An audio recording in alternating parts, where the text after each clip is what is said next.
Welcome back at Ask the Professor from the TU Delft MOOC about railway and integral approach. And I think we had nice questions about how the big numbers works, for example, and also about what is the research ID and what is the background of high punctuality. But let's start with one question first.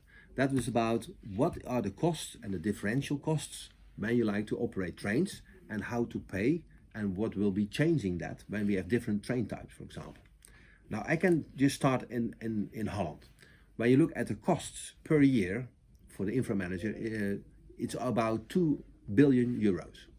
When you look at the train tickets and what people are paying and what also the rolling stock owners pay back, for example, for the infrastructure, that's only 10%. So that's really small. So when you talk about what is the costs, then you get immediately a question mark, because which costs you're talking about. For the rolling stock owner, that's only 10%, and maybe when they make profit, that's a different world, I would say. But the infrastructure is really that expensive that it also has to be founded by the government. When you have freight trains or freight private companies, then you can really see that the track quality is really just the minimum, just needed, just in time, you could say, just meet the regulations for freight train operations.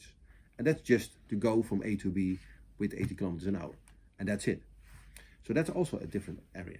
But when you talk about the big numbers, then you could say, okay, that's different in every country, different in what kind of railroad or railway organizations you're talking about.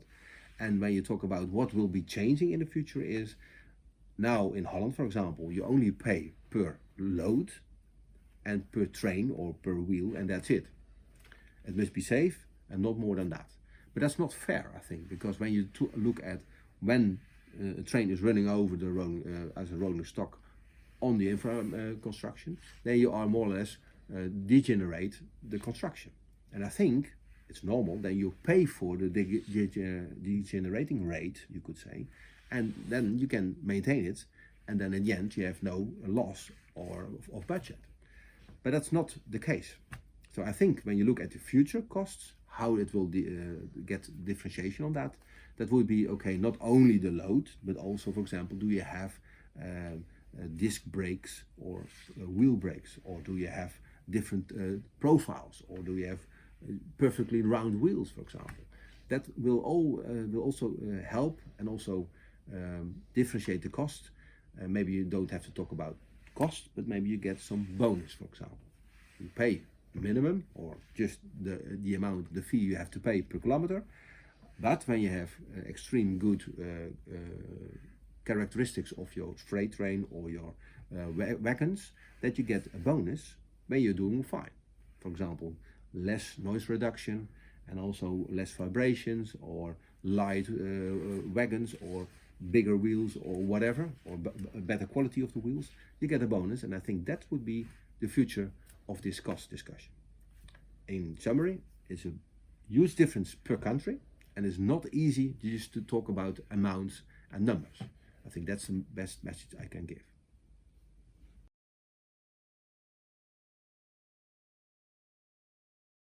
Another question I got was really interesting about high temperatures, and what about the performance and the reaction of the construction when there is a high temperature.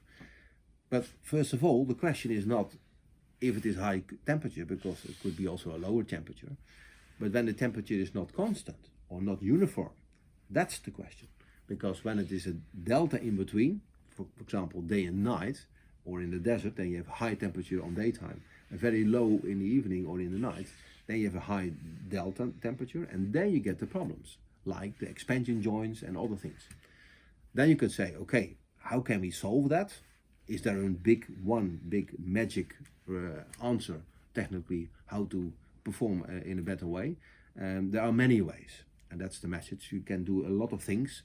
You can say, okay, I painted white. There was also a student who said, yeah, I give some link about the Deutsche Bahn, how they do it by painting white, because then it's reflecting the heat radiation of the sun.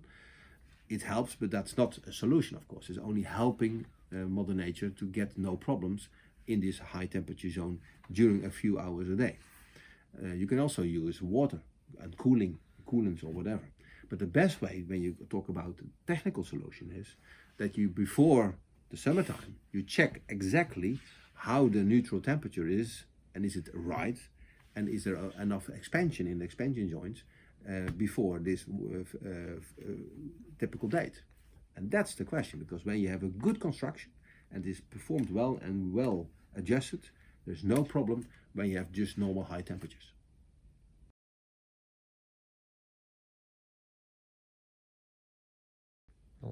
The last question I have in this second section about the MOOC of TU Delft, it was really interesting, because that's the question about how could we say, when we have a high punctuality, and that's great of course, but the high punctuality, is that also achievable?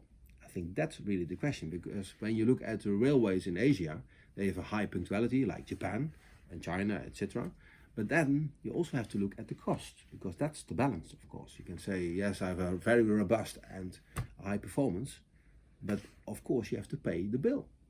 And when you look in Holland, compared, for example, in Europe to other countries, you can see that the amount of money we invest for maintenance to achieve an efficiency or a punctuality, that's much lower. You have to pay less money than when you compare that to Switzerland.